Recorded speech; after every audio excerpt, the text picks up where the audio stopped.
1634 ਈਸਵੀ ਦੇ ਵਿੱਚ ਧੰਨ ਗੁਰੂ ਤੇਗ ਬਹਾਦਰ ਪਾਤਸ਼ਾਹ ਮਹਾਰਾਜ ਜੀ ਦੀ ਸ਼ਾਦੀ ਹੁੰਦੀ ਆ ਕਰਤਾਰਪੁਰ ਸਾਹਿਬ ਦੇ ਰਹਿਣ ਵਾਲੇ ਲਾਲ ਚੰਦ ਦੀ ਸੁਪੁੱਤਰੀ ਦੇ ਨਾਲ, ਜਿਹੜੇ ਗੁਰੂ ਹਰਗੋਬਿੰਦ ਸਾਹਿਬ ਪਾਤਸ਼ਾਹ ਮਹਾਰਾਜ ਜੀ ਦੇ ਕੁੜਮ ਬਣਦੇ ਨੇ। ਪਰ 1634 ਤੋਂ 44 10 ਸਾਲ ਤੇ 54 ਤੱਕ 20 ਸਾਲ ਤੇ 64 ਤੱਕ ਹੋ ਗਏ 30 ਸਾਲ ਤੇ 66 ਤੱਕ 32 ਸਾਲ ਬਣਦੇ ਆ। 32 ਸਾਲ ਦੇ ਇੰਤਜ਼ਾਰ ਦੇ ਬਾਅਦ ਇੱਕ ਘਰ ਦੇ ਵਿੱਚ ਬਾਲ ਦੀ ਆਮਦ ਹੋਣ ਲੱਗੀ ਆ। ਨਾ ਧੀ ਹੈ ਨਾ ਪੁੱਤ ਹੈ। ਜਿਸ ਦਿਨ ਆਮਦ ਹੋਣ ਲੱਗੀ ਆ ਤੇ ਉਸ ਦਿਨ ਪਿਤਾ ਸੱਚ ਦੇ ਦੌਰੇ ਤੇ ਨਿਕਲ ਗਿਆ।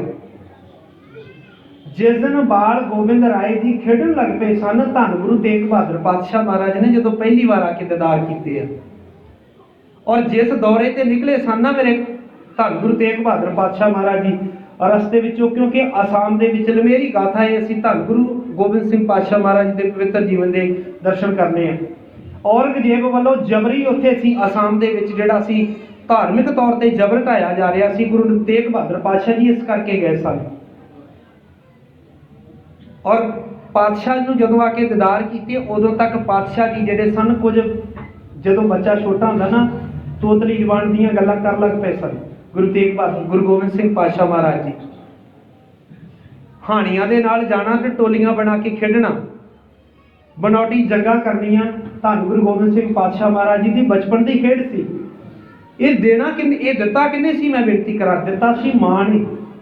ਦਾਦੀ ਨੇ, ਉਸ ਮਾਂ ਨੇ ਦਿੱਤਾ ਸੀ ਤੇ ਦਾਦੀ ਨੇ ਦਿੱਤਾ ਸੀ, ਮਾਂ ਨਾਨਕੀ ਨੇ ਦਿੱਤਾ।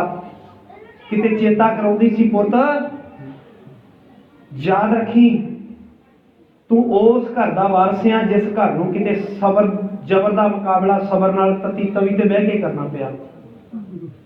ਤੂੰ ਉਸ ਦਾਦੇ ਦਾ ਪੋਤਰਾ ਏ ਜਿਹਨੇ ਉਸ ਜ਼ਬਰ ਦੇ ਮੁਕਾਬਲੇ ਵਾਸਤੇ 2 ਤਲਵਾਰਾਂ ਪਹਿਨੀਆਂ ਸੀ, ਮੀਰੀ ਤੇ ਪੀਰੀ ਦੀਆਂ।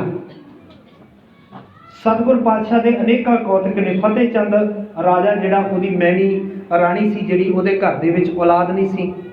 ਉਹਨੇ ਇੱਕ ਦਿਨ ਪੰਡਿਤ ਸ਼ਿਵਦੱਤ ਬੜਾ ਭਗਤੀ ਵਾਲਾ ਸੀ, ਗੰਗਾ ਦੇ ਕੰਢੇ ਤੇ ਬੈਠ ਕੇ ਭਗਤੀ ਕਰ ਰਿਹਾ ਸੀ ਇੱਕ ਦਿਨ, ਤੇ ਉਹ ਮੈਣੀ ਰਾਣੀ ਹੈ ਜਿਹੜੀ, ਤੇ ਰਾਜਾ ਫਤਿਹ ਚੰਦ ਆਉਂਦੇ ਆ ਕੇ ਕਹਿੰਦੇ ਆ ਵੀ ਸਾਡੇ ਘਰ ਦੇ ਵਿੱਚ ਔਲਾਦ ਨਹੀਂ ਹੈਗੀ, ਸਾਡਾ ਚਿੱਤ ਤਰਸਦਾ ਹੈ ਸਾਡੇ ਘਰ ਦੇ ਵਿੱਚ ਔਲਾਦ ਹੋਵੇ, ਮੇਰੀ ਗੋਦ ਵਿੱਚ ਬੱਚਾ ਹੋਵੇ। ਮੈਣੀ ਕਹਿਣ ਲੱਗੀ, ਉਹਨੇ ਕਿਹਾ ਤੈਨੂੰ ਬੱਚੇ ਦੀ ਦਾਤ ਦੇਣ ਵਾਲਾ ਮੈਂ ਨਹੀਂ ਗਾ, ਤੈਨੂੰ ਬੱਚੇ ਦੀ ਦਾਤ ਦੇਣ ਵਾਲਾ ਇਸ ਪਟਨਾ ਦੀ ਧਰਤੀ ਦੇ ਉੱਤੇ ਪ੍ਰਕਾਸ਼ਮਾਨ ਹੋ ਚੁੱਕਾ ਹੈ।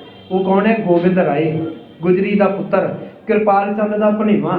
ਮਾਮਾ ਕਿਰਪਾਲ ਚੰਦ ਜੀ ਨੂੰ ਨਾਲ ਛੱਡ ਕੇ ਗਏ ਸਨ ਜਿਸ ਸਮੇਂ ਸਤਿਗੁਰੂ ਜੀ ਪਟਨਾ ਸਾਹਿਬ ਤੋਂ ਚੱਲੇ ਆ। ਔਰ ਉਸ ਮੈਣੀ ਦੀ ਝੋਲੀ ਨੂੰ ਰੰਗ ਲਾਇਆ ਮੇਰੇ ਕਲਗੀਆਂ ਵਾਲੇ ਪਾਤਸ਼ਾਹ ਨੇ, ਜਿੱਦਣ ਘਰ ਦੇ ਵਿੱਚ ਜਾ ਕੇ ਉਹਨੂੰ ਮਾਂ ਸ਼ਬਦ ਬੋਲਿਆ ਸੀ। ਅਨੇਕਾਂ ਕੌਤਕ ਸਾਨੂੰ ਪਟਨੇ ਦੀ ਧਰਤੀ ਦੇ ਇਤਿਹਾਸ ਨੇ ਜਿਹੜੇ ਉਕਰੇ ਹੋਏ ਆ। ਕਲਗੀਆਂ ਵਾਲੇ ਪਾਤਸ਼ਾਹ ਇੱਕ ਦਿਨ ਖੇਡਦੇ ਹੋਏ ਮਾਂ ਨੇ ਤਿਆਰ ਕਰਕੇ ਭੇਜਿਆ ਤੇ 2 ਸੋਨੇ ਦੇ ਕੰਗਣ ਪਾਏ। ਆਮ ਬਾਲ ਨਹੀਂ ਸੀ ਕਲਗੀਆਂ ਵਾਲੇ ਪਾਤਸ਼ਾਹ। ਤੇ ਜਦੋਂ ਵਾਪਸ ਘਰ ਮੁੜਦੇ ਆ ਤੇ ਸੋਨੇ ਦਾ ਇੱਕ ਕੰਗਣ ਹੱਥ ਨਹੀਂ, ਤੇ ਮਾਂ ਗੁਜਰੀ ਨੇ ਪੁੱਛਿਆ, ਗੋਬਿੰਦ ਮੈਂ ਤੈਨੂੰ 2 ਕੰਗਣ ਪਾਏ ਸੀ, ਤੂੰ ਇੱਕ ਕੰਗਣ ਤੇਰੇ ਹੱਥ ਦੇ ਵਿੱਚ ਹੈ, ਇੱਕ ਨਹੀਂ ਹੈਗਾ, ਕਿੱਥੇ ਆ? ਕਹਿਣ ਲੱਗਾ, ਮਾਂ ਮੈਂ ਗੰਗਾ ਵਿੱਚ ਸੁੱਟ ਆਇਆ। ਮਾਂ ਮੈਂ ਗੰਗਾ ਵਿੱਚ ਸੁੱਟ ਆਇਆ ਹੈ। ਉਹਨੇ ਕਿਹਾ ਗੰਗਾ ਵਿੱਚ ਕਿੱਥੇ ਸੁੱਟ ਆਇਆ? ਤੇ ਉਂਗਲੀ ਫੜ ਕੇ ਮਾਂ ਨੂੰ, ਮਾਂ ਗੁਜਰ ਕੌਰ ਨੂੰ, ਆਪਣੀ ਮਾਂ ਨੂੰ ਨਾਲ ਲੈ ਕੇ ਗੰਗਾ ਦੇ ਕੰਢੇ ਤੇ ਜਾ ਕੇ ਦੂਸਰਾ ਕੰਗਣ ਲਾ ਕੇ ਗੰਗਾ ਵਿੱਚ ਸੁੱਟ ਕੇ ਕਹਿੰਦੇ, ਮਾਂ ਇੱਥੇ ਕਿ ਸੁੱਟਿਆ ਹੈ। ਗੁਰੂ ਸਵਾਰਿਓ, ਇਹਦੇ ਵਿੱਚੋਂ ਅਸੀਂ ਸਮਝਣਾ ਹੈ, ਲੈਣਾ ਹੈ ਕੁਛ। ਗੁਰੂ ਨੂੰ ਕਿਸੇ ਚੀਜ਼ ਦਾ ਮੋਹ ਨਹੀਂ ਸੀ। ਇੱਕ ਗੱਲ ਯਾਦ ਰੱਖਿਓ, ਕੋਈ ਵੀ ਇਨਸਾਨ ਹੈ ਗੁਰੂ ਸਵਾਰਿਓ, ਉਹ ਜਾਂ ਔਲਾਦ ਵਾਸਤੇ ਕਮਾਉਂਦਾ ਹੈ ਜਾਂ ਔਲਾਦ ਨੂੰ ਬਚਾਉਂਦਾ ਹੈ। ਕਲਗੀਆਂ ਵਾਲੇ ਪਾਤਸ਼ਾਹ ਦੀ ਕਿਸੇ ਚੀਜ਼ ਤੇ ਦੁਨਿਆਵੀ ਪਦਾਰਥ ਤੇ ਪਕੜ ਨਹੀਂ ਸੀ। ਉਹਨੇ ਨਾ ਔਲਾਦ ਲਈ ਬਣਾਇਆ, ਨਾ ਔਲਾਦ ਨੂੰ ਬਚਾਇਆ। ਉਹਨੇ ਉਹ ਕੰਗਣ ਲਾ ਕੇ ਉੱਥੇ ਸੁੱਟ ਦਿੱਤਾ। ਇਸ ਤੋਂ ਬਾਅਦ ਵੀ ਇੱਕ ਘਟਨਾ ਵਾਪਰਦੀ ਹੈ ਜੈਜੋ ਦੇ ਮੈਦਾਨ ਵਿਖੇ, ਜਦੋਂ ਬਹਾਦਰ ਸ਼ਾਹ ਨੂੰ ਜਿੱਤ ਦਿਵਾਉਂਦੇ ਨੇ ਮੇਰੇ ਕਲਗੀਆਂ ਵਾਲੇ ਪਾਤਸ਼ਾਹ ਮਹਾਰਾਜ ਜੀ, ਤੇ ਜਿਹੜਾ ਉਸ ਸਮੇਂ ਬਹਾਦਰ ਸ਼ਾਹ ਹੈ, ਉਹ ਬਹੁਤ ਕੀਮਤੀ ਕੰਗਣ ਜਿਹੜਾ ਸੀ ਉਹ ਕਲਗੀਆਂ ਵਾਲੇ ਪਾਤਸ਼ਾਹ ਨੂੰ ਭੇਟ ਕਰਦਾ ਹੈ। ਤੇ ਕਲਗੀਆਂ ਵਾਲੇ ਪਾਤਸ਼ਾਹ ਨੂੰ ਜਦੋਂ ਬਹਾਦਰ ਸ਼ਾਹ ਨੇ ਉਹ ਕੰਗਣ ਭੇਟ ਕੀਤਾ, ਤੇ ਕਲਗੀਆਂ ਵਾਲੇ ਪਾਤਸ਼ਾਹ ਖਲੋਤੇ ਸਨ ਗੋਦਾਵਰੀ ਕੰਢੇ ਦੇ, ਗੋਦਾਵਰੀ ਨਦੀ ਦੇ ਕੰਢੇ ਤੇ ਖਲੋਤੇ ਸਨ, ਤੇ ਗੋਦਾਵਰੀ ਵਿੱਚ ਵਗਾ ਕੇ ਮਾਰਿਆ। ਤੇ ਬਹਾਦਰ ਸ਼ਾਹ ਕਹਿਣ ਲੱਗਾ ਮੈਂ ਤੇ ਤੁਹਾਨੂੰ ਬੜਾ ਕੀਮਤੀ ਕੰਗਣ ਦਿੱਤਾ ਸੀ, ਮੈਂ ਤੇ ਕੀਮਤੀ ਕੰਗਣ ਭੇਟ ਕੀਤਾ ਸੀ, ਤੁਹਾਨੂੰ ਇਹਦੀ ਲੱਗਦਾ ਕੀਮਤ ਦਾ ਅੰਦਾਜ਼ਾ ਨਹੀਂ ਸੀ। ਤੇ ਕਲਗੀਆਂ ਵਾਲੇ ਪਾਤਸ਼ਾਹ ਨੇ ਆਖਿਆ, ਬਹਾਦਰ ਸ਼ਾਹ ਤੂੰ ਭੇਟ ਕਰਕੇ ਵੀ ਭੇਟ ਨਹੀਂ ਕਰ ਸਕਿਆ। ਤੂੰ ਭੇਟ ਕਰਕੇ ਵੀ ਭੇਟ ਨਹੀਂ ਕਰ ਸਕਿਆ, ਕਿਉਂਕਿ ਤੂੰ ਭੇਟ ਜ਼ਰੂਰ ਕੀਤਾ ਸੀ, ਪਰ ਤੇਰੇ ਮਨ ਵਿੱਚ ਅਜੇ ਭੇਟ ਤੂੰ ਅੰਦਰੋਂ ਨਹੀਂ ਕਰ ਸਕਿਆ, ਬਾਹਰੋਂ ਕੀਤਾ ਸੀ ਤੂੰ ਭੇਟ। ਅਸਲ 'ਚ ਭੇਟਾ ਮੈਂ ਕੀਤੀ ਹੂੰ, ਕਿਉਂਕਿ ਤੂੰ ਭੇਟ ਕਰਕੇ ਭੇਟ ਨਹੀਂ ਕਰ ਸਕਿਆ, ਪਰ ਮੈਂ ਗੋਦਾਵਰੀ ਨੂੰ ਭੇਟ ਕਰ ਦਿੱਤਾ ਹੈ। ਮਾਫ ਕਰਿਓ, ਅਸੀਂ ਛੋਟੀ ਜਿਹੀ ਚੀਜ਼ ਚੜਾਈ ਹੋਵੇ ਨਾ ਗੁਰਦੁਆਰੇ, ਪੱਖੇ ਦੇ 3 ਪਾਰ ਹੋਣ ਨਾ, ਤਿੰਨਾਂ ਦੇ ਨਾਂ ਲਿਖਾਉਣ ਪਈਦਾ ਵੀ ਬਾਪੂ ਵੱਡੇ ਦਾ ਵੀ ਆ ਜਾਵੇ, ਸਾਰਿਆਂ ਦਾ ਨਾਂ ਆ ਜਾਵੇ, ਵੀ ਜੇ ਪੱਖਾ ਨਾ ਲੱਗਦਾ ਤੇ ਤੂੰ ਗਰਮੀ 'ਚ ਹੀ ਬਹਿਣਾ ਸੀ। ਬਹਿਣ ਵਾਲਾ ਸੋਚੇਗਾ ਥੱਲੇ ਆਹ ਜਿਹੜਾ ਪੱਖਾ ਲੱਗਾ ਨਾ ਤਾਂ ਕਰਕੇ ਲੱਗਾ। ਮੈਂ ਬੇਨਤੀ ਹੈ ਮੇਰੀ, ਕਿਤੇ ਲਿਖੇ ਪੱਖੇ ਤੋਂ ਗੁੱਸਾ ਨਾ ਕਰ ਲਿਓ ਵੀ ਭਾਈ ਸਾਹਿਬ ਨੇ ਕਿਹੜੀ ਗੱਲ ਸਾਨੂੰ ਕਹਿ ਦਿੱਤੀ ਹੈ। ਕਿਤੇ ਪਕੜ ਕਲਗੀਆਂ ਵਾਲੇ ਦੀ ਜਦੋਂ ਬਾਲ ਗੋਬਿੰਦ ਰਾਏ ਦੀ ਉਮਰ 3.5 ਸਾਲਾਂ ਦੀ ਹੈ, ਉਦੋਂ ਇਹ ਨਹੀਂ ਸੀ ਉਹ ਬਾਲ ਕਰਕੇ ਉਹਨੇ ਗੰਗਾ ਵਿੱਚ ਸੁੱਟਿਆ ਸੀ। ਨਹੀਂ, ਗੁਰੂ ਨੇ ਦੂਜਾ ਕੌਤਕ ਕਰਕੇ ਗੋਦਾਵਰੀ ਦੇ ਕੰਢੇ ਤੇ ਦੱਸਿਆ ਸੀ, ਮੇਰੀ ਇਸ ਦੁਨੀਆ ਦੀਆਂ ਚੀਜ਼ਾਂ ਦੇ ਨਾਲ ਮੋਹ ਹੀ ਨਹੀਂ ਹੈਗਾ, ਪਕੜੀ ਕਿਤੇ ਦੀ ਹਾਂ। ਜੇ ਸਤਿਗੁਰ ਦੀ ਐਸੀ ਬਿਰਤੀ ਸੀ ਤੇ ਪੁੱਤ ਵਾਸਤੇ ਸੌਖੀ ਬਾਤ ਨਹੀਂ ਗੁਰੂ ਸਵਾਰਿਓ, ਮੈਂ ਕਹਿ ਕੇ ਚਲ ਜਾਣਾ, ਤੁਸੀਂ ਸੁਣ ਕੇ ਚਲ ਜਾਣਾ। ਜੇ ਨਹੀਂ ਸੀ ਪਕੜ ਦੁਨਿਆਵੀ ਵਸਤਾਂ ਤੇ ਪਕੜ ਤਾਂ ਕੀ ਹੋਣੀ ਸੀ, ਦੁਨਿਆਵੀ ਰਿਸ਼ਤਿਆਂ ਤੇ ਪਕੜਨੀ ਸੀ ਮੇਰੇ ਕਲਗੀਆਂ ਵਾਲੇ ਪਾਤਸ਼ਾਹ ਦੀ। ਤੁਸੀਂ ਜੁੜ ਬੈਠੇ ਜੇ ਉਸ ਗੁਰੂ ਦੇ ਪੁੱਤਰ ਬਣ ਕੇ, ਜਿਨ੍ਹਾਂ ਪੁੱਤਰਾਂ ਦੀ ਬਾਬਤ ਮੇਰੇ ਸਤਿਗੁਰ ਨੇ ਕਿਹਾ ਸੀ, ਇਨ ਪੁੱਤਰਨ ਕੀ ਸੀਸ ਪਰ ਵਾਰ ਦੀਏ ਸੁਤ ਚਾਰ, ਚਾਰ ਮੂਹੇ ਤੋਂ ਕਿਆ ਭਇਆ ਜੀਵਤ ਕਈ ਹਜ਼ਾਰ। ਅਸੀਂ ਉਹ ਪੁੱਤਰ ਤੇ ਧੀਆਂ ਬਣ ਕੇ ਬੈਠੇ ਹਾਂ। ਮਹਿਸੂਸ ਕਰਿਆ ਕਰੋ, ਮਾਣ ਮਹਿਸੂਸ ਹੋਵੇ ਜਦੋਂ ਕਲਗੀਆਂ ਵਾਲੇ ਪਾਤਸ਼ਾਹ ਜੀ ਦੇ ਕੋਲ ਆਈਏ, ਜਦੋਂ ਧੰਨ ਗੁਰੂ ਗ੍ਰੰਥ ਸਾਹਿਬ ਪਾਤਸ਼ਾਹ ਜੀ ਦੇ ਕੋਲ ਆਈਏ, ਮਨ ਵਿੱਚ ਧਿਆਨ ਧਰਿਆ ਕਰੀਏ। ਅਸੀਂ ਦੁਨਿਆਵੀ ਵਸਤਾਂ ਦੀ ਪ੍ਰਾਪਤੀ ਕਰਨੀ ਹੈ ਗੁਰੂ ਤੋਂ, ਕਿਉਂਕਿ ਦੱਦਾ ਦਾਤਾ ਏਕ ਹੈ, ਸਭ ਕੋ ਦੇਵਨਹਾਰ, ਦੇਂਦੇ ਟੋਟ ਨਾ ਅਵਿਗਨਤ ਭਰੇ ਭੰਡਾਰ। ਇਹਨੇ ਦੇਣੀਆਂ, ਇਹਦੇ ਕੋਲੋਂ ਮੰਗਣੀਆਂ ਸੀ।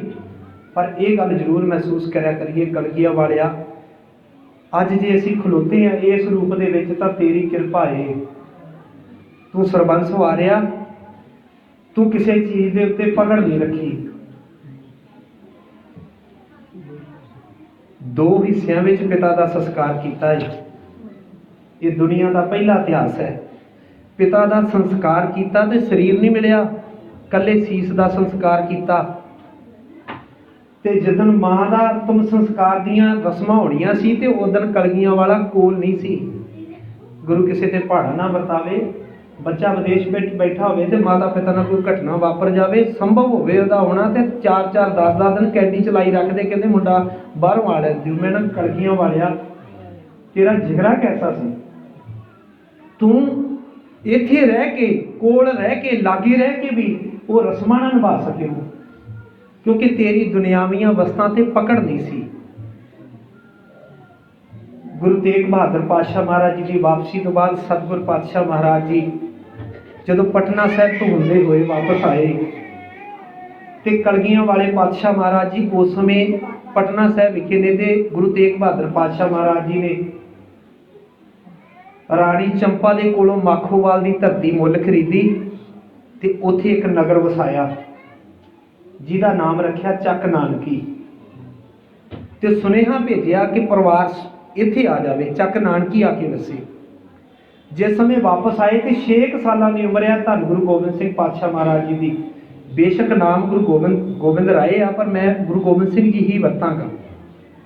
6 ਸਾਲਾਂ ਦੀ ਉਮਰ ਹੈ ਤੇ ਜਦੋਂ ਆ ਕੇ ਗੁਰੂ ਤੇਗ ਬਹਾਦਰ ਪਾਤਸ਼ਾਹ ਮਹਾਰਾਜ ਨੂੰ ਨਮਸਕਾਰ ਕੀਤੀ ਗੋਬਿੰਦ ਰਾਏ ਜੀ ਨੇ, ਤੇ ਗੁਰੂ ਤੇਗ ਬਹਾਦਰ ਪਾਤਸ਼ਾਹ ਨੇ ਸਵਾਲ ਕੀਤਾ, ਕਹਿਣ ਲੱਗੇ ਗੋਬਿੰਦ ਰਾਏ, ਇਹ ਜਿਹੜੀ ਤੂੰ ਨਮਸਕਾਰ ਕੀਤੀ, ਜਿਹੜਾ ਤੂੰ ਸਜਦਾ ਕੀਤਾ, ਜਿਹੜੀ ਤੂੰ ਸਲਾਮ ਕੀਤੀ ਆ, ਜਿਹੜੀ ਤੂੰ ਚਰਨ ਪਰਸੇ ਆ, ਇਹ ਪਿਤਾ ਸਮਝ ਕੇ ਪਰਸੇ ਆ ਕਿ ਕੁਝ ਹੋਰ ਸਮਝ ਕੇ ਪਰਸੇ ਆ? ਤੇ ਬਾਲ ਗੋਬਿੰਦ ਰਾਏ ਨੇ, ਧਿਆਨ ਦਿਓ ਮੈਂ ਇੱਕ ਬੇਨਤੀ ਕਰਨ ਲੱਗਾ ਜ਼ਰੂਰੀ, ਬਾਲ ਗੋਬਿੰਦ ਰਾਏ ਨੇ ਆਖਿਆ ਜੀ ਮੈਂ ਤੁਹਾਡੇ ਚਰਨ ਸਤਿਗੁਰ ਸਮਝ ਕੇ, ਗੁਰੂ ਸਮਝ ਕੇ ਪਰਸੇ ਆ। ਸਤਿਗੁਰ ਪਾਤਸ਼ਾਹ ਜੀ ਨੇ ਆਖਿਆ ਜੇ ਤੂੰ ਗੁਰੂ ਸਮਝ ਕੇ ਪਰਸੇ ਆ ਨਾ, ਤੇ ਫਿਰ ਕੋਈ ਗੁਰਬਾਣੀ ਦੀ ਪੰਕਤੀ ਸੁਣਾ। 6 ਸਾਲਾਂ ਦੀ ਉਮਰ ਹੈ ਤੇ ਬਾਲ ਗੋਬਿੰਦ ਰਾਏ ਪਾਤਸ਼ਾਹ ਮਹਾਰਾਜ ਜੀ ਨੇ ਆਨੰਦ ਸਾਹਿਬ ਦੀ ਪਹਿਲੀ ਪੌੜੀ ਦੀ ਪਹਿਲੀ ਪੰਕਤੀ ਸਾਂਝੀ ਕੀਤੀ, ਆਨੰਦ ਭਇਆ ਮੇਰੀ ਮਾਏ ਸਤਿਗੁਰੂ ਮੈਂ ਪਾਇਆ। ਪਹਿਲੀ ਪੰਕਤੀ ਜਦੋਂ ਸਾਂਝੀ ਕੀਤੀ ਤੇ ਗੁਰੂ ਕਲਗੀਆਂ ਵਾਲੇ ਪਾਤਸ਼ਾਹ ਮਹਾਰਾਜ ਨੂੰ ਗੁਰੂ ਤੇਗ ਬਹਾਦਰ ਪਾਤਸ਼ਾਹ ਨੇ ਛਾਤੀ ਨਾਲ ਤੇ ਲਾਇਆ, ਚੱਕ ਨਾਨਕੀ ਦਾ ਨਾਮ ਬਦਲ ਕੇ ਆਨੰਦਪੁਰ ਰੱਖ ਦਿੱਤਾ। ਮਾਖੋਵਾਲ ਸੀ ਪਹਿਲਾ ਨਾਮ, ਜਦੋਂ ਖਰੀਦ ਲਿਆ ਮੁੱਲ ਤੇ ਨਾਮ ਚੱਕ ਨਾਨਕੀ ਰੱਖਿਆ।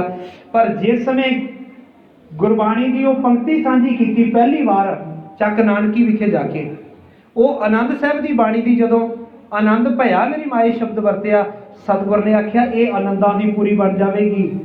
ਇੱਥੇ ਗੋਬਿੰਦ ਇਹੋ ਜਿਹੇ ਆਨੰਦ ਖਲਾਰ ਦੇਵੇਗਾ ਜਿਹਦੀ ਮਹਿਕ ਪੂਰੇ ਸੰਸਾਰ ਦੇ ਵਿੱਚੋਂ ਆਵੇਗੀ, ਔਰ ਆਉਂਦੀ ਹੈ ਅੱਜ ਵੀ। ਔਰ ਆਈ ਉੱਥੋਂ ਇਤਿਹਾਸ ਦੇ ਵਿੱਚੋਂ 9 ਸਾਲਾਂ ਦੀ ਉਮਰ ਹੋਈ ਤੇ ਕਸ਼ਮੀਰੀ ਪੰਡਤ ਆ ਗਏ, ਫਰਿਆਦਾਂ ਕੀਤੀਆਂ, ਆ ਕੇ ਕਹਿਣ ਲੱਗੇ ਸਾਡੇ ਅੱਜ ਧਰਮ ਨੂੰ ਖਤਰਾ ਹੈ, ਸਾਡੇ ਜਨੇਊ ਨੂੰ ਖਤਰਾ ਹੈ, ਸਾਡੀ ਧੋਤੀ ਨੂੰ ਖਤਰਾ ਹੈ, ਸਾਡੀ ਬੋਧੀ ਨੂੰ ਖਤਰਾ ਹੈ। ਇਹ ਨਹੀਂ ਸੀ ਕਿ ਔਰੰਗਜ਼ੇਬ ਨੇ ਹੁਣ ਜਿਹੜੇ ਸੀ ਉਹ ਕਸ਼ਟ ਦੇਣੇ, ਤਸੀਹੇ ਦੇਣੇ ਹਿੰਦੂਆਂ ਨੂੰ ਸ਼ੁਰੂ ਕੀਤੇ ਸੀ। ਇਹ ਜਦੋਂ 1658 ਈਸਵੀ ਵਿੱਚ ਤਖਤ ਤੇ ਬੈਠਦਾ ਹੈ ਔਰੰਗਜ਼ੇਬ, 1658 ਈਸਵੀ ਵਿੱਚ ਤਖਤ ਤੇ ਬੈਠਦਾ ਕਿਵੇਂ ਆ? ਆਪਣੇ ਭਰਾਵਾਂ ਦਾ ਤੇ ਆਪਣੀ ਭੈਣ ਦਾ, ਰੋਸ਼ਨਾਰਾ ਭੈਣ ਦਾ ਨਾਮ ਸੀ, ਭਰਾਵਾਂ ਦਾ ਤੇ ਸਰਮਦ ਵਰਗੇ ਫਕੀਰਾਂ ਦਾ ਕਤਲ ਕਰਕੇ ਤੇ ਪਿਓ ਨੂੰ ਕੈਦ ਦੇ ਵਿੱਚ ਦੇ ਕੇ ਜਿਹੜਾ ਸੀ ਤਖਤ ਦੇ ਉੱਤੇ ਬੈਠਦਾ ਹੈ। ਤੇ ਇੱਕੋ ਇੱਕ ਨਿਸ਼ਾਨਾ ਸੀ, ਉਹਨੇ ਆਖਿਆ ਮੈਂ ਇਹਨਾਂ ਨੂੰ ਮੜੀਆ ਮਿੰਟ ਕਰਦਾ। ਇੰਨਾ ਨਰਵਾਈ ਸੀ ਔਰੰਗਜ਼ੇਬ, ਤਾਂ ਹੀ ਸਾਹਿਬਜ਼ਾਦਿਆਂ ਨੇ ਜਦੋਂ ਕਚਹਿਰੀ ਵਿੱਚ ਪੇਸ਼ ਹੋਏ ਸੀ ਉਹਨਾਂ ਆਖਿਆ ਉਸ ਔਰੰਗਜ਼ੇਬ ਤੋਂ ਅਸੀਂ ਡਰ ਗਏ ਜਿਹੜਾ ਔਰੰਗਜ਼ੇਬ ਆਪਣੇ ਪਿਤਾ ਨੂੰ ਕੈਦ ਕਰਦਾ ਹੋਵੇ। ਆਪਣੇ ਪਿਓ ਨੂੰ ਕੈਦ ਕੀਤਾ ਤੇ ਹੱਥ ਪਿੱਛੇ ਬੰਨ੍ਹ ਦਿੱਤੇ ਤੇ ਲੱਤਾਂ ਬੰਨ੍ਹ ਦਿੱਤੀਆਂ, ਰੋਜ਼ ਇੱਕ ਖੰਨੀ ਰੋਟੀ ਦੀ ਦਿਆ ਕਰਨੀ ਤੇ ਇੱਕ ਪਾਣੀ ਦੀ ਕਟੋਰੀ ਦਿਆ ਕਰਨੀ। ਇੱਕ ਦਿਨ ਪਾਣੀ ਦੀ ਕਟੋਰੀ ਰੱਖੀ ਔਰੰਗਜ਼ੇਬ ਨੇ ਆਪਣੇ ਪਿਤਾ ਦੇ ਅੱਗੇ, ਸ਼ਾਹਜਹਾਨ ਦੇ ਅੱਗੇ, ਤੇ ਜਦੋਂ ਪਿਤਾ ਦੇ ਹੱਥ ਵੀ ਬੰਨੇ ਸਨ, ਪੈਰ ਵੀ ਬੰਨੇ ਸਨ, ਜਦੋਂ ਝੁਕ ਕੇ ਮੂੰਹ ਦੇ ਨਾਲ ਚੁੱਕ ਕੇ ਦੰਦਾਂ ਨਾਲ ਪੀਣ ਲੱਗਾ ਤੇ ਪਾਣੀ ਡੁੱਲ ਗਿਆ। ਗਰਮੀ ਦਾ ਮਹੀਨਾ ਸੀ, ਕਲਪਦਾ ਹੈ ਆਪਣੇ ਪੁੱਤ ਨੂੰ ਸੁਨੇਹਾ ਭੇਜਿਆ ਮੈਂ ਤੇਰਾ ਪਿਓ ਹਾਂ। ਔਰੰਗਜ਼ੇਬ ਨੂੰ ਸੁਨੇਹਾ ਭੇਜਿਆ ਮੈਂ ਤੇਰਾ ਪਿਓ ਹਾਂ, ਮੈਨੂੰ ਪਾਣੀ ਤਾਂ ਦੇ ਦੇ। ਮੇਰਾ ਪਾਣੀ ਡੁੱਲ ਗਿਆ। ਕਹਿੰਦਾ ਤੈਨੂੰ ਪਾਣੀ ਦੀ ਕਟੋਰੀ ਇੱਕੋ ਮਿਲਣੀ ਸੀ ਦਿਨ ਦੇ ਵਿੱਚ। ਤਰਲੇ ਕੀਤੇ, ਵਾਸਤੇ ਪਾਏ, ਨਹੀਂ ਪਾਣੀ ਦਿੱਤਾ, ਤਿਹਾਇਆ ਰੱਖਿਆ, ਤਸੀਹੇ ਦਿੱਤੇ। ਇੱਕ ਦਿਨ ਕੌਲ ਲੈ ਕੇ ਆਪ ਤੁਰਿਆ ਆਉਂਦਾ ਹੈ। ਪਿਓ ਦੇ ਮਨ ਵਿੱਚ ਆਇਆ, ਕਹਿਣ ਲੱਗਾ ਅਕਸਰ ਨੂੰ ਪੁੱਤ ਤੇ ਮੇਰਾ ਸੀ ਨਾ, ਤਰਸ ਆ ਗਿਆ ਹੋਵੇਗਾ, ਮੇਰਾ ਪਿਓ ਤਿਹਾਇਆ ਹੈ।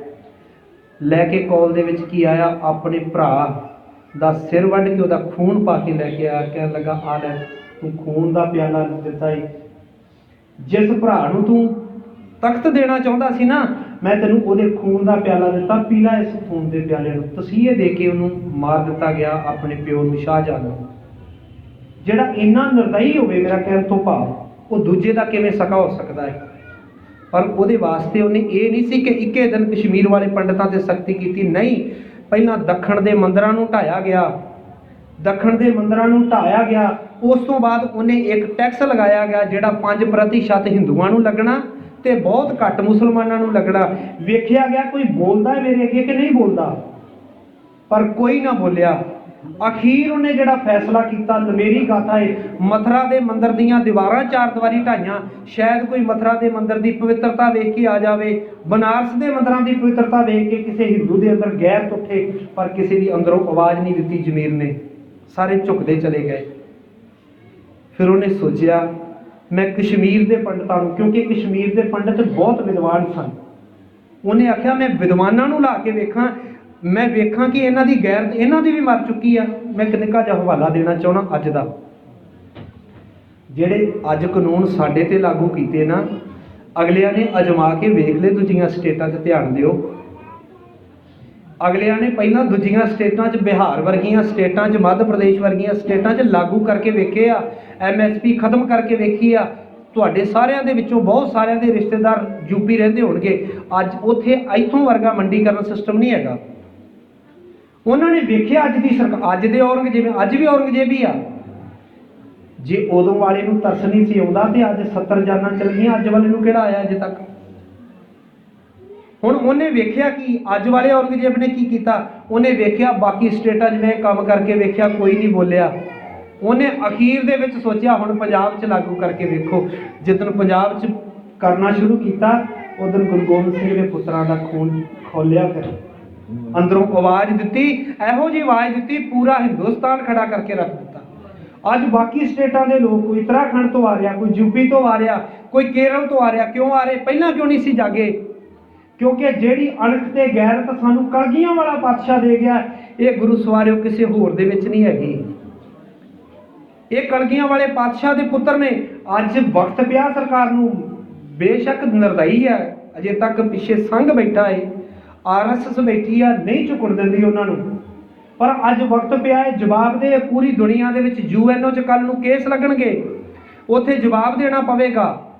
वर्ल्ड के तौर पर जिदन साडे संधियां होणगियां उत्थे गल्लां खलोणगियां हिंदुस्तान दे गाड़ी आके। ये सारा कुछ क्यों आ? अज उन्हें सब तो अखीर दे विच इत्थे क्यों लागू किया? क्योंकि उन्होंने पता सी जे मैं पहला कर दिता बाकियां च लागू नहीं कर सकना।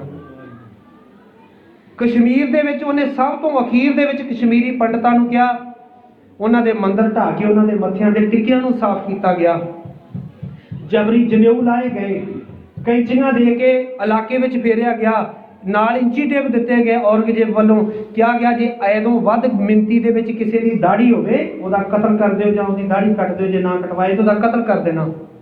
जदों ये सारा तशद्दद होण लगा, फिर गुरु तेग बहादुर पातशाह महाराज जी के कोल आके फरियाद की। कश्मीरी पंडितां ने, पंडित कृपा राम की अगवाई विच 9 साल की उम्र सी जिदन ये बोल सुने गुरु तेग बहादुर पातशाह महाराज जी के कोलों कि हिंदुस्तान की इस भारत की धरती किसी सतपुरुष की जिहड़ी आ वो बड़ी मंगदी आ, उहदी शहादत मंगदी आ। ते कोल खड़े सन गुरु गोबिंद सिंह पातशाह जी, 9 साल की उम्र। कह लगे सतगुर पिता जी, आप जी तो बड़ा बलवान कौन होगा?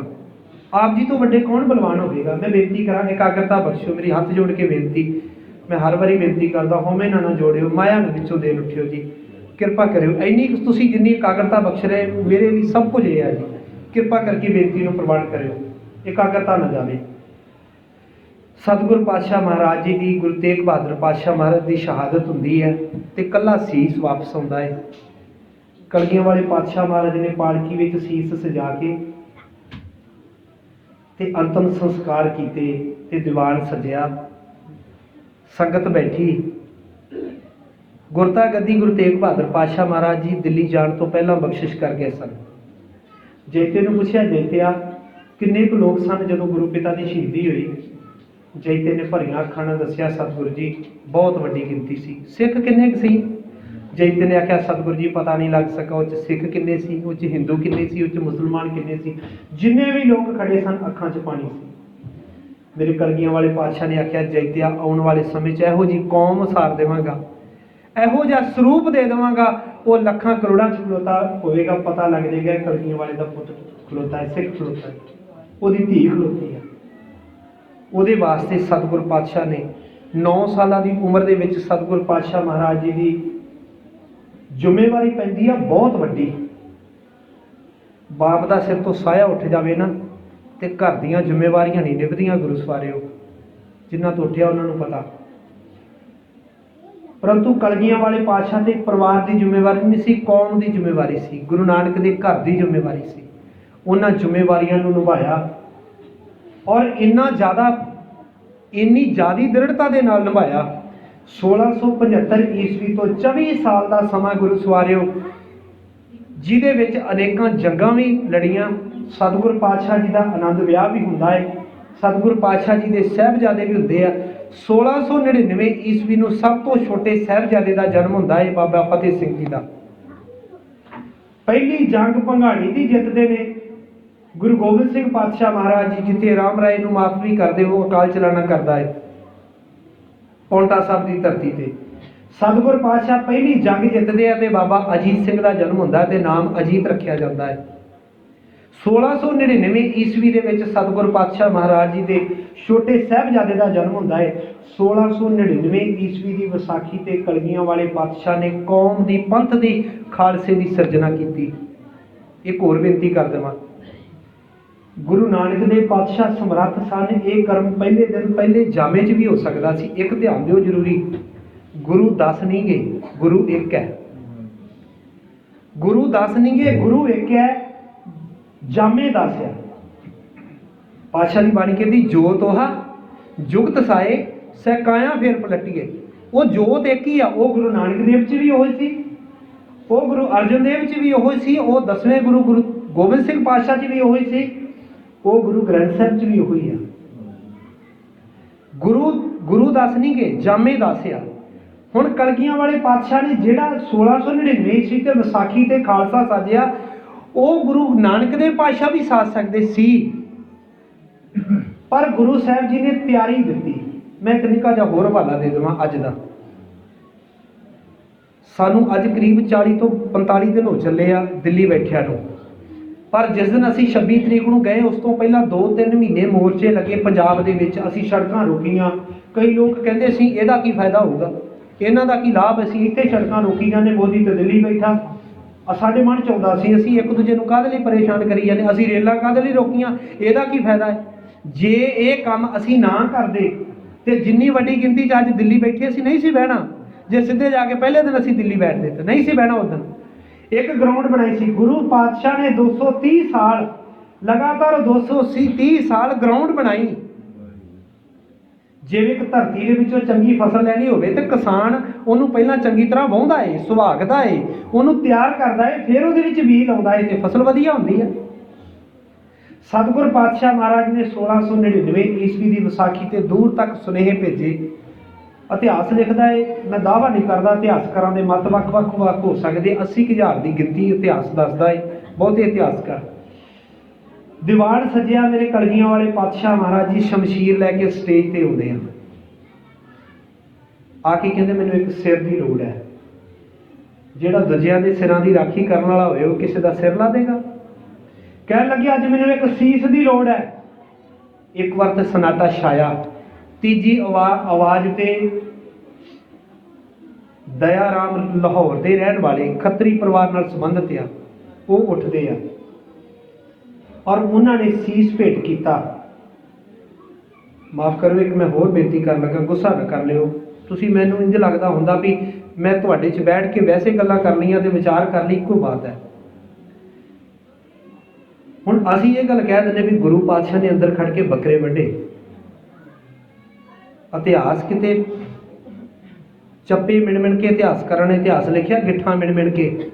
ਉਹ ਦੱਸ ਸਕਦਾ ਕੋਈ ਬੱਕਰੇ ਕਿੰਨੇ ਲਿਆ ਕੇ ਦਿੱਤੇ ਸੀ? ਉਹ ਜਿਹੜੇ ਬੱਕਰੇ ਵੱਢਣ ਤੋਂ ਬਾਅਦ ਸੀ। ਮਾਫ ਕਰਿਓ, ਅੱਜ ਬੱਕਰੇ ਵੱਢ ਕੇ ਖਾਣ ਵਾਲੇ ਬਹੁਤੀਆਂ ਜ਼ਿਆਦੀਆਂ ਦਲੀਲਾਂ ਦਿੰਦੇ ਜੇ। ਮਾਫ ਕਰਿਓ, ਮੈਨੂੰ ਇਸ ਗੱਲ ਦਾ ਗੁੱਸਾ ਨਾ ਬਣਾ ਲਿਓ ਕਿਤੇ। ਹੁਣ ਗੁਰੂ ਕੀ ਕਹਿੰਦਾ ਏ? ਗੁਰੂ ਕੀ ਸਾਨੂੰ ਲੱਗਦਾ ਹੈ ਗੁਰੂ ਗੋਬਿੰਦ ਸਿੰਘ ਝੂਠ ਬੋਲ ਦੇਵੇਗਾ? ਜਿਸ ਗੁਰੂ ਨੇ ਇਹ ਗੱਲ ਕਹਿਣੀ ਸੱਚ ਸੁਣਾਈ ਸੀ, ਸੱਚ ਕੀ ਵੇਲਾ। ਹੁਣ ਸੱਚ ਬੋਲਣ ਵਾਲੇ ਘਰ ਦੇ ਵਿੱਚੋਂ ਝੂਠ ਆ ਸਕਦਾ ਹੈ? ਹੁਣ ਇੱਕ ਗੱਲ ਤੇ ਯਕੀਨ ਕਰਨਾ ਸੀ, ਭਰੋਸਾ ਵੀ ਸਤਿਗੁਰ ਮੇਰਾ ਮਾਰ ਜਵਾਲੇ, ਉਹ ਮਾਰ ਵੀ ਸਕਦਾ ਤੇ ਉਹ ਜਵਾ ਵੀ ਸਕਦਾ ਹੈ। ਹੁਣ ਗੁਰੂ ਨੇ ਅੰਦਰ ਖੜ ਕੇ ਜਿਹੜਾ ਕਰਮ ਕੀਤਾ, ਸਾਡਾ ਉਹਦੇ ਤੇ ਸਵਾਲ ਨਹੀਂ। ਅਸੀਂ ਤੇ ਇੱਥੇ ਆ ਕੇ ਬੈਠੇ ਆ। ਬਹੁਤਿਆਂ ਥਾਵਾਂ ਤੇ ਸਵਾਲ ਹੁੰਦਾ ਵੀ ਭਾਈ ਸਾਹਿਬ ਅੰਦਰ ਦੱਸੋ ਬੱਕਰੇ ਵੱਢੇ ਕਿ ਸਿਰ ਵੱਢੇ? ਸਿਰ ਵੱਢੇ ਤੇ ਲੱਗੇ ਕਿਸ ਤਰ੍ਹਾਂ? ਜਿਹੜਾ ਕੰਮ ਗੁਰੂ ਨੇ ਪਰਦੇ 'ਚ ਕੀਤਾ ਹੈ ਉਹ ਟੈਂਟ ਨਾ ਪਾੜੀਏ। ਅਸੀਂ ਵੇਖੀਏ ਗੁਰੂ ਨੇ ਕੀਤਾ ਕੀ ਆ। ਗੁਰੂ ਨੇ 5 ਸਿਰਾਂ ਨੂੰ ਖੜ ਕੇ ਤੇ ਸਿੱਖਾਂ ਦੀ ਮੰਗ ਕੀਤੀ। ਇੱਕ ਅਸੀਂ ਹੋਰ ਗੱਲ ਕਹਿ ਦਿੰਦੇ ਆ, ਉੱਥੇ ਬਚੇ 5 ਸੀ ਭੱਜ ਗਏ। ਨਹੀਂ ਗੁਰੂ ਸਵਾਰਿਓ, ਗੁਰੂ ਨਾਨਕ ਦੇਵ ਪਾਤਸ਼ਾਹ ਦੇ ਸਮੇਂ ਤੋਂ ਅੱਜ ਗਏ ਨਾ ਮਰਨ ਵਾਸਤੇ ਦਿੱਲੀ ਦੀਆਂ ਸੜਕਾਂ ਤੇ। ਸਾਡੇ 80 ਸਾਲਾਂ ਦੇ ਬਾਪੂ ਆਵਾਜ਼ ਦਿੰਦੇ, ਕਹਿੰਦੇ ਸਾਡਾ ਸਿਰ ਵੀ ਜਾ ਸਕਦਾ ਹੈ, ਸਿਰ ਲੱਥ ਵੀ ਸਕਦਾ ਹੈ, ਅਸੀਂ ਗੋਲੀ ਖਾਣ ਲਈ ਸਭ ਤੋਂ ਗਾੜੀ ਹੋਵਾਂਗੇ। ਜੇ ਅੱਜ ਗੁਰੂ ਦੇ ਸਿੱਖ ਇੱਦਾਂ ਦੇ ਤਾਂ ਕੀ ਉਦੋਂ ਗੁਰੂ ਨੇ ਇਹੋ ਜਿਹੇ ਸਿੱਖ ਸੀ ਵੀ ਗੁਰੂ ਨੇ ਆਵਾਜ਼ ਦਿੱਤੀ ਸਾਰੇ ਭੱਜ ਗਏ? 5 ਵਜੇ ਸੀ। ਗੁਰੂ ਨੂੰ ਸਿਰ ਹੀ 5 ਚਾਹੀਦੇ ਸੀ। ਪਹਿਲੇ ਨੰਬਰ ਤੇ ਗੁਰੂ ਨੂੰ ਸਿਰ ਹੀ 5 ਚਾਹੀਦੇ ਸੀ। ਖਾਲਸਾ ਸਤਿਗੁਰੂ ਨੇ ਸਾਜਿਆ, ਤਿਆਰ ਕਰਕੇ ਖੰਡੇ ਬਾਟੇ ਦੀ ਪਹੁਲ ਦਿੱਤੀ ਤੇ ਸਤਿਗੁਰੂ ਪਾਤਸ਼ਾਹ ਮਹਾਰਾਜ ਨੇ ਆਪ ਪਹੁਲ ਛਕੀ। ਵਾਹ ਪ੍ਰਗਟਿਓ ਮਰਦ ਅਗੰਬੜਾ, ਵਰਿਆਮ ਅਕੇਲਾ, ਵਾਹੋ ਵਾਹੋ ਗੋਬਿੰਦ ਸਿੰਘ, ਆਪੇ ਗੁਰ ਚੇਲਾ। ਉਹ ਗੁਰੂ ਵੀ ਆਪ ਹੈ ਤੇ ਚੇਲਾ ਵੀ ਆਪ ਹੈ। ਤੇ ਜਦੋਂ ਖੰਡੇ ਬਾਟੇ ਦੀ ਪਹੁਲ ਮੰਗੀ ਤੇ 5 ਪਿਆਰਿਆਂ ਨੇ ਆਖਿਆ ਸਤਿਗੁਰੂ ਪਾਤਸ਼ਾਹ ਜੀ ਅਸੀਂ ਤੇ ਖੰਡੇ ਬਾਟੇ ਦੀ ਪਹੁਲ ਜਿਹੜੀ ਅੰਮ੍ਰਿਤ ਛਕਿਆ ਏ ਤੇ ਸਿਰ ਦੇ ਕੇ ਛਕਿਆ ਏ। ਮੇਰੇ ਸਤਿਗੁਰੂ ਪਾਤਸ਼ਾਹ ਨੇ ਆਖਿਆ ਸੀ ਇਹ ਕਰਜ਼ ਦਇਆ ਸਿੰਘਾ ਲਾ ਦੇਵਾਂਗਾ, ਇਹ ਮੇਰੇ ਤੇ ਕਰਜ਼ਾ ਹੈ, ਮੈਂ ਲਾਵਾਂਗਾ। ਬਹੁਤ ਵੱਡੀ ਗਿਣਤੀ ਦੇ ਵਿੱਚ ਖੰਡੇ ਬਾਟੇ ਦੀ ਪਹੁਲ ਛਕੀ। ਇਤਿਹਾਸ ਲਿਖਦਾ ਹੈ ਕਰੀਬ 20,000 ਦੇ ਮਾਵਾਂ ਨੇ ਖੰਡੇ ਬਾਟੇ ਦੀ ਪਹੁਲ ਛਕੀ, ਜਿਹੜੇ ਸੀ ਕਕਾਰ ਧਾਰਨ ਕੀਤੇ। ਇਹ ਮਾਣ ਸੀ ਗੁਰੂ ਨਾਨਕ ਦੇਵ ਪਾਤਸ਼ਾਹ ਦੇ ਘਰ ਦਾ, ਜਿਸ ਗੁਰੂ ਨੇ ਕਦੀ ਕਿਹਾ ਸੀ ਸੋ ਕਿਉ ਮੰਦਾ ਆਖੀਏ ਜਿੱਤ ਜੰਮੇ ਰਜਾਨ। ਮਾਵਾਂ ਨੂੰ ਸਤਿਕਾਰ ਮਿਲਿਆ, ਭੈਣਾਂ ਨੂੰ ਮਿਲਿਆ। ਉਸ ਘਰ ਦੇ ਵਿੱਚ ਕਿਤੇ ਵਿਤਕਰਾ ਨਾ ਕੀਤਾ ਗਿਆ ਕਿ ਇਹ ਬਰਾਬਰ ਤੇ ਖੰਡੇ ਬਾਟੇ ਦੀ ਪਹੁਲ ਨਹੀਂ ਲੈ ਸਕਦੀਆਂ। ਮਾਤਾਵਾਂ ਨੇ ਖੰਡੇ ਬਾਟੇ ਦੀ ਪਹੁਲ ਵੀ ਛਕੀ ਉੱਥੇ। कलगियां वाले पातशाह ने जदों खालसा साज दिता ते एक शब्द बोलिया, खालसा मेरो रूप है खास, खालसे मैं हूं करूं निवास। खालसा मेरा सज्जन सूरा, जिहड़ा खालसा मेरा ना वो मेरा सज्जन भी आ ते सूरमा भी आ। उस सूरमे ने फिर की कीता, जिथे सतगुर पातशाह ने आनंदां दी पुरी च किले वसाए। फिर सतगुर पातशाह को ना समा बड़ा थोड़ा सी, अनेकां कौतक रचे। हुण खालसा ते साज दिता गुरु पातशाह ने सिੱਖਿਅਤ करने वास्ते। अनेकां सतगुर पातशाह जी ने कौतक रचे, मेरे सिख किते डोल ना जाण। एक दिन दीवान सजिया ते कलगियां वाले पातशाह महाराज जी दीवान में सजे बैठे। कुछ सिख ना दीवान की समाप्ति हुई तो पिछे बैठे तो हस रहे, मुस्करा रहे। तो कलगियां वाले पातशाह ने उन्होंने सिखां नूं समाप्ति तो बाद पूछा, सिंघो तुसीं किहड़ी गल्लों मुस्करा रहे सी, किहड़ी गल्लों हस रहे सी? एक सिंह ने उठ के कहा, सतगुरु पातशाह जी मैं तो इस करके हसदा सी, साडे पिंड दे लोग अज बड़े डर गए। सतगुरां पुछया किस गल्लों? कह लगा, सतगुरु पातशाह जी साडे पिंड दे विच एक शेर आ गया, सारे लोग डर गए। तो सतगुरु पातशाह जी जदों वेख्या की आ भी उस कोई जाके कोठे के उत्ते चढ़ गया, कोई जाके किसी दरख्त ते चढ़ गया, कोई अंदर अपने दरवाजे बंद करके बैठ गया। पर कुछ समय बाद सतगुरु पातशाह जी वेख्या वो जिहड़ा शेर सी ना वो किसी फसल नूं जाके खा रहा सी, चर रहा सी। पर सतगुरु पातशाह उदों हैरानी की हद ही ना रही। जदों एक घमियार जिहड़ा सी अपने खोते नूं लैके मिट्टी लिजाण जा रहा सी, ਉਹਦਾ खोता हिलकिया ते जिन्हों शेर समझ के सारे जने डर रहे सन, ਉਹਨੇ भी अगों हिलकना शुरू किया ते लोगों के साह च साह आई। सतगुरु पातशाह जी आ शेर उस जदों हिलकिया तो लोगों ने जिन्हों शेर समझिया सी ना, फिर लोग जिहदे हत्थ विच डंडा आया, जिहदे हत्थ च कुहाड़ी आई, कुछ भी आया वो लै के भज्जा तो ਉਹਦੇ पुड़े सेक दिते। सतगुरु पातशाह जी मैं भज्या जांदिया ਉਹਨੇ ਜਿਹੜੀ खोते ਦੇ ਉੱਤੇ खल पई सी शेर दी, मैं वो हत्थ च आ गई, ਉਹਨੇ खल शेर दी विखाई। सिख वेखदे आ भी सतगुरु पातशाह जी ये कौतक तां तुसीं रचिया है, ਇਹਦਾ सानू की सुनेहा है? कलगियों वाले पातशाह जी ने पूछया। गुरु पातशाह ने आख्या, सिंघो मैं दसना चाहना ये 1699 ईस्वी की विसाखी तो बाद दीयां बातां ने, क्योंकि सतगुर को समा बड़ा थोड़ा है।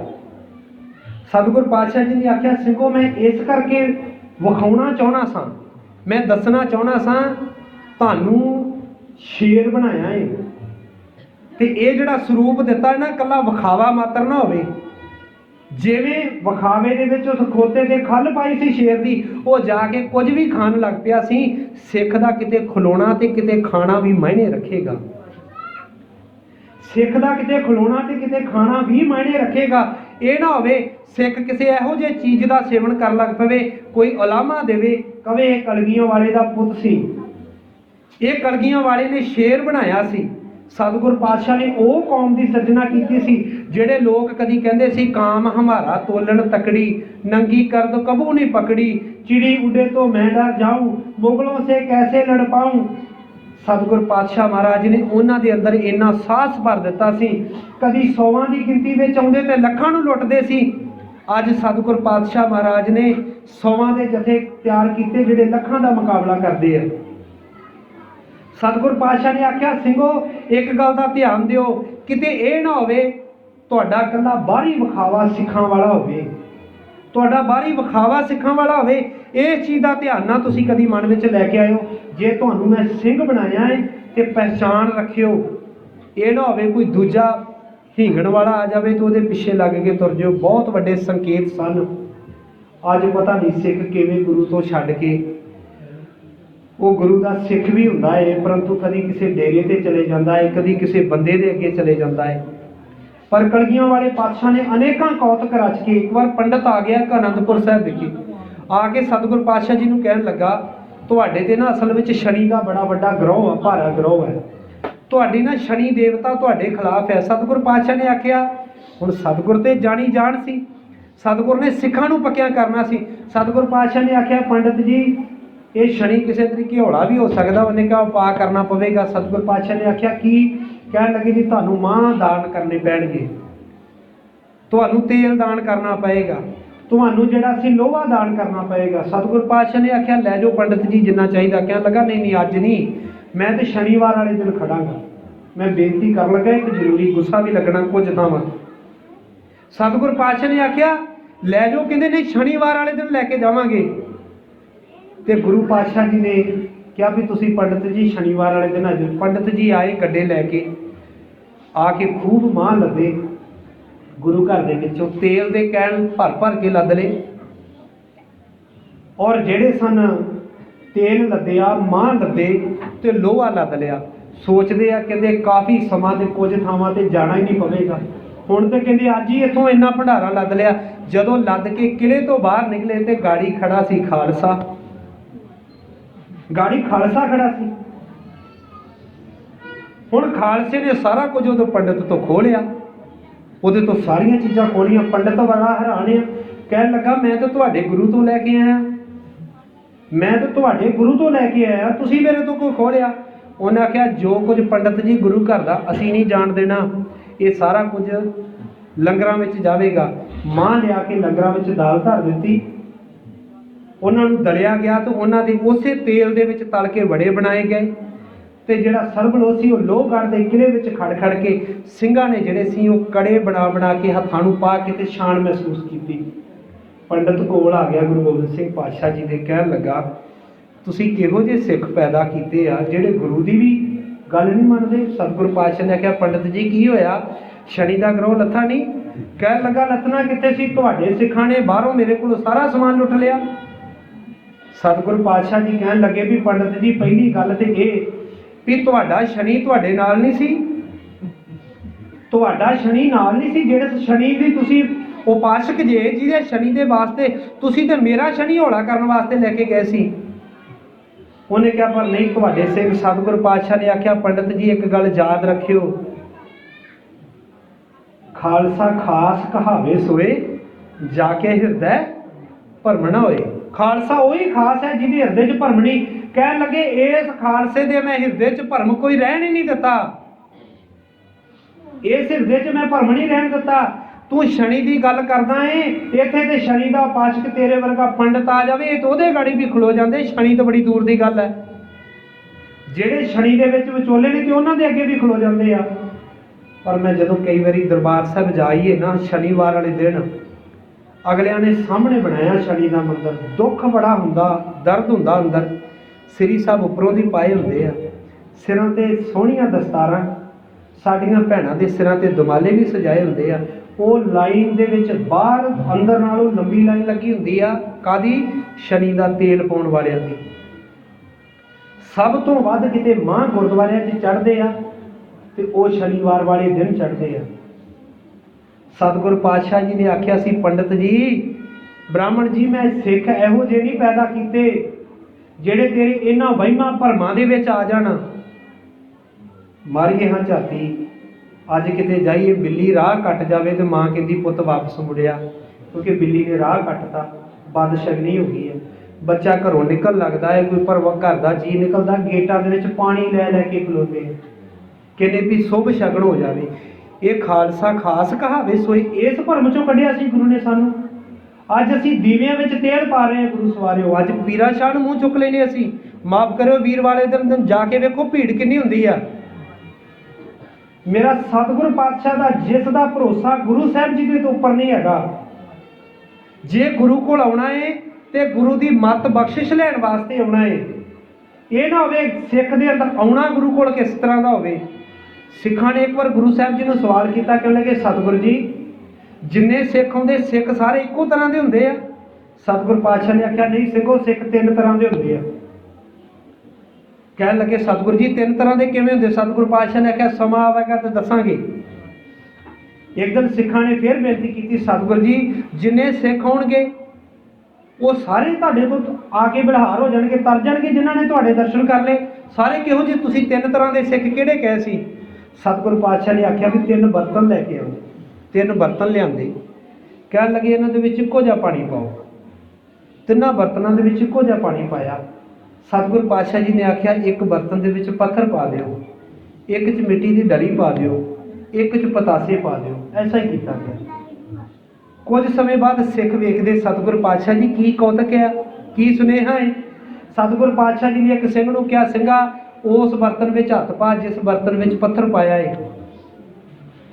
ਉਹਨੇ ਹੱਥ ਪਾਇਆ। ਸਤਿਗੁਰ ਪਾਤਸ਼ਾਹ ਨੇ ਆਖਿਆ ਜੀ ਪੱਥਰ ਨੂੰ ਪਾਣੀ ਵਿੱਚ ਪਾਇਆ ਕੁਝ ਫਰਕ ਪਿਆ?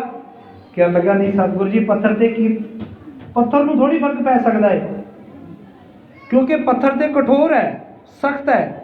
ਮੇਰੇ ਪਾਤਸ਼ਾਹ ਬਾਣੀ ਵਿੱਚ ਕਹਿੰਦੇ ਜਿਨ ਕੇ ਚਿੱਤ ਕਠੋਰ ਹੈ ਸੇ ਬਹਿ ਨਾ ਸਤਿਗੁਰ ਪਾਸ।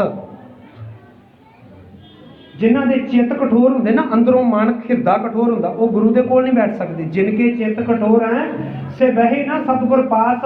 ਕਿਉਂ ਨਹੀਂ ਬਹਿੰਦੇ? ਉੱਥੇ ਸੱਚ ਵਰਤਦਾ, ਕੁੜਿਆਰਾਂ ਚਿੱਤ ਉਦਾਸ। ਉੱਥੇ ਤੇ ਸੱਚ ਵਰਤਦਾ ਹੈ। ਕੰਧ ਤੇ ਭਾਵੇਂ ਉਹ 3 ਘੰਟੇ ਬੈਠਾ ਰਵੇ, ਸ਼ਾਮਾਂ ਤੱਕ ਬੈਠਾ ਰਵੇ, ਲੰਗਰ ਦੀ ਸਮਾਪਤੀ ਤੇ ਵੀ ਤਾਂ ਵੀ ਬੈਠਾ ਰਵੇ, ਕੋਈ ਗੱਲ ਨਹੀਂ। ਅੰਦਰ ਥੋੜੀ ਬੈਠਾ ਜਾ ਸਕਦਾ, ਕਿਉਂਕਿ ਅੰਦਰ ਕਠੋਰ ਹੈ ਨਾ ਜੀ। ਇੱਕ ਤਰ੍ਹਾਂ ਦਾ ਸਤਿਗੁਰ ਪਾਤਸ਼ਾਹ ਨੇ ਸਿੱਖ ਦੀ ਬਿਆਨ ਕੀਤਾ। ਕਹਿਣ ਲੱਗੇ ਜਿਨ੍ਹਾਂ ਦੇ ਚਿੱਤ ਕਠੋਰ ਹੁੰਦੇ ਆ ਨਾ, ਕੁਝ ਸਿੱਖ ਆਉਂਦੇ ਆ, ਉਹ ਜਿਵੇਂ ਦੇ ਆਉਂਦੇ ਆ ਉਵੇਂ ਦੇ ਵਾਪਸ ਮੁੜ ਜਾਂਦੇ ਆ। ਦੂਜੇ ਬਰਤਨ ਵਿੱਚ ਸਤਿਗੁਰ ਪਾਤਸ਼ਾਹ ਨੇ ਕਿਹਾ ਹੱਥ ਪਾਓ, ਦੂਜੇ ਬਰਤਨ ਵਿੱਚ ਹੱਥ ਪਾਇਆ। ਕਹਿਣ ਲੱਗੇ, ਕਹਿੰਦੇ ਕੀ ਆ? ਕਹਿਣ ਲੱਗੇ ਸਤਿਗੁਰ ਪਾਤਸ਼ਾਹ ਜੀ ਜਿਹੜੀ ਮਿੱਟੀ ਦੀ ਡਲੀ ਪਾਈ ਸੀ ਨਾ ਉਹ ਘੁਲ ਗਈ ਆ।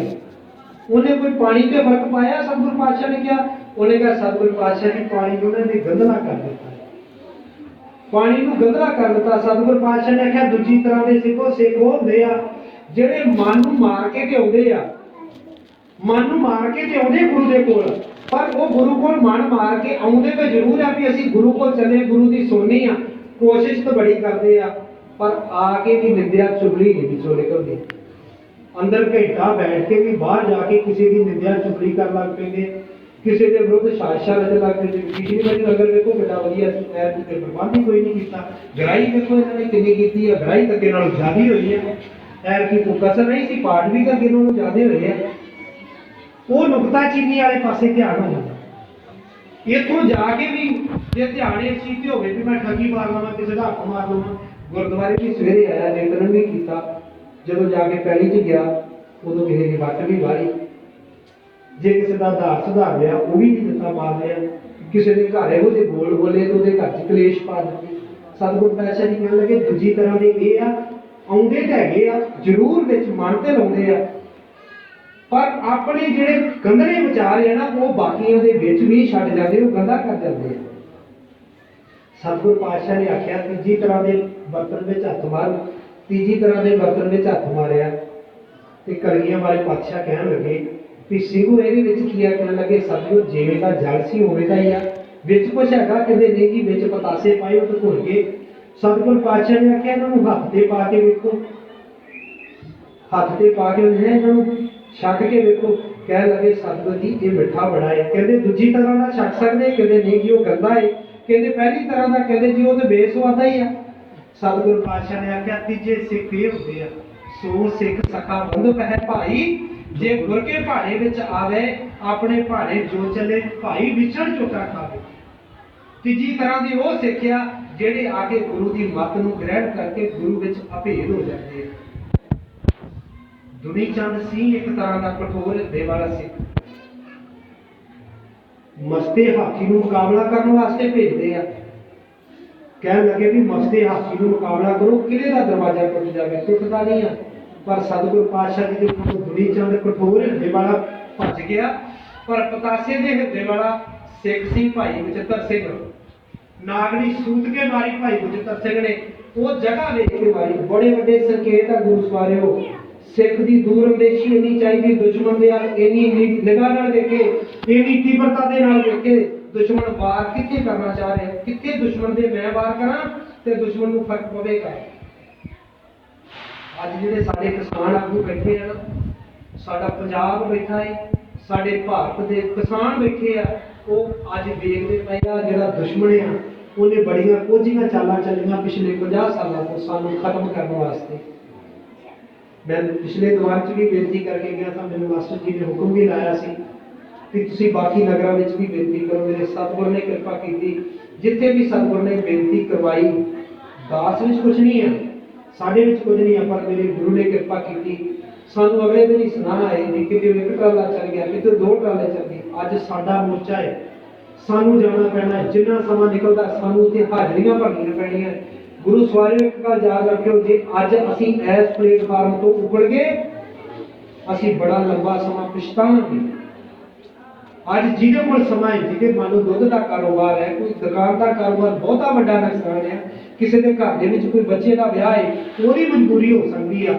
ਪਰ ਜੇ ਅਸੀਂ ਇੱਥੇ ਬੈਠ ਕੇ ਇਕੱਲਾ ਮੋਬਾਈਲਾਂ ਉੱਤੇ ਵੇਖੀ ਜਾਣਾ, ਫਿਰ ਗੱਲ ਨਹੀਂ ਬਣਨੀ। ਗੁਰੂ ਸਵਾਰਿਓ, ਸਾਨੂੰ ਖੁਦ ਨੂੰ ਆਪ ਜਾਗਣਾ ਪੈਣਾ, ਕਿਉਂਕਿ ਸਾਡੀ ਹੋਂਦ ਦੀ ਲੜਾਈ ਹੈ। ਇਹ ਸਾਡੀ ਹੋਂਦ ਦੀ ਲੜਾਈ ਆ। 50 ਸਾਲ ਉਹਨਾਂ ਨੂੰ ਤੁਹਾਡੀ ਕਿਸਾਨੀ ਨਾਲ, ਤੁਹਾਡੇ ਬਿੱਲਾਂ ਨਾਲ ਇਕੱਲਾ ਮਸਲਾ ਨਹੀਂ ਹੈ।